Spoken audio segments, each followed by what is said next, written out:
Shalom, Jemaat GSKI Betani, dimanapun saudara berada, kita berjumpa kembali dengan program Masih Ada Tuhan.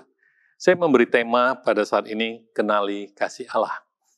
Efesus 3:18, aku berdoa supaya kamu bersama-sama dengan segala orang kudus dapat memahami betapa lebarnya dan panjangnya dan tingginya dan dalamnya kasih Kristus. Paulus berbicara bahwa dia berdoa untuk jemaat di Efesus dan orang-orang kudus supaya apa? Supaya dapat mengenal berapa lebarnya, panjangnya, tingginya, dalamnya kasih Kristus. Berbicara apa? Supaya mereka mengenal bahwa betapa besarnya kasih Kristus, volume kasih Tuhan itu luar biasa besarnya. Apa yang Paulus ingin sampaikan? Bahwa kasih Tuhan itu yang pertama, itu tanpa syarat, apa adanya. Ketika saudara dalam kandungan kasih Kristus sudah ada dalam hidupmu, ketika saudara jatuh dalam persoalan, kasih Kristus itu ada dalam hidupmu. Ketika saudara jatuh dalam dosa, kasih Kristus itu ada dalam hidupmu. Ketika engkau belum bisa melayani Tuhan, kasih Tuhan sudah ada dalam hidupmu. Kasih Tuhan itu tanpa syarat, kasih Tuhan itu apa adanya. Dan seringkali yang terjadi dalam kehidupan kita, ketika kita dalam sebuah persoalan, kita mulai mengukur kasih Tuhan dengan apa yang kita hadapi. Nggak bisa, saudara. Begitu juga ketika kita diberkati, kita mengukur berkat Tuhan itu dari berkat yang kita terima. Tidak bisa. Berkat Tuhan itu jauh lebih besar dari semuanya. Ketika kita mengukur kasih Tuhan dengan berkat apa yang kita terima, saudara akan bisa membanding-bandingkan dengan berkat yang orang lain terima. Akhirnya saudara nggak bisa bersyukur.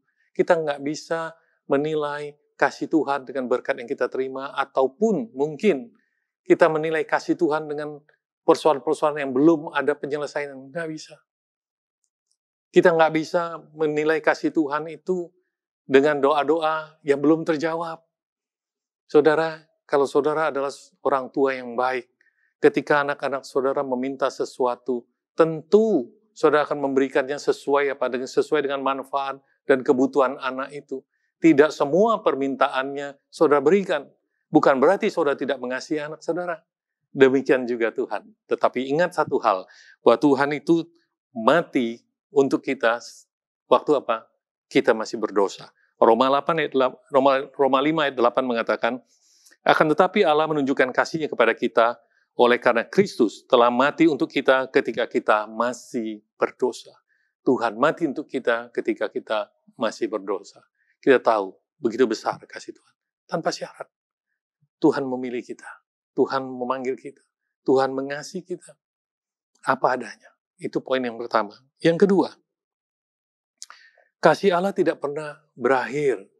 Saudara, kasih Allah itu kekal. Kasih Allah itu tidak pernah berakhir. Apapun kondisi kita. Ketika kondisi kita yang saya katakan tadi, kita dalam persoalan, kita jatuh dalam dosa, kasih Tuhan itu ada. Justru kasih Tuhan itu melepaskan kita dari dosa. Kasih Tuhan itu yang membangkitkan kita dari kegagalan. Kasih Tuhan itu yang melepaskan kita dari ikatan-ikatan dosa. Tapi kita harus tahu apa maksud tujuan dari kasih Tuhan itu. Yaitu saudara untuk pertobatan dan kehidupan kekal. Karena firman-Nya Roma 2 ayat 4-5 mengatakan, maukah engkau menganggap sepi kekayaan kemurahan-Nya, kesabaran-Nya, dan kelapangan hatinya? Tidakkah engkau tahu bahwa maksud kemurahan Allah ialah menuntun engkau pada pertobatan?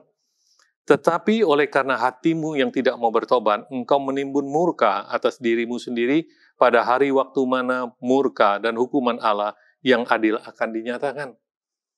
Firman Tuhan mengatakan, kemurahan Tuhan, berbicara kasih Tuhan, itu Tuhan curahkan itu apa? Untuk pertobatan kita, supaya kita masuk dalam kehidupan yang kekal. Tapi jangan sampai firman Tuhan mengatakan, tetapi oleh kekerasan hatimu yang tidak mau bertobat. Kalau kita tidak mau tobat, saudara, akhir dari sebuah kehidupan ini, sebuah pertanyaan, kemana kita? Mari, kasih Tuhan itu besar sekali. Dalam kondisi apapun kita, dia masih mengasihi kita. Sampai pada akhir kesudahannya. Maka setiap kita, ayo kita kenali kasih Allah itu. ambil keputusan. Kalau kita tahu kasih Allah begitu besar, mari ambil keputusan. Tujuannya adalah sebuah pertobatan, kehidupan kekal. Tuhan memberkati.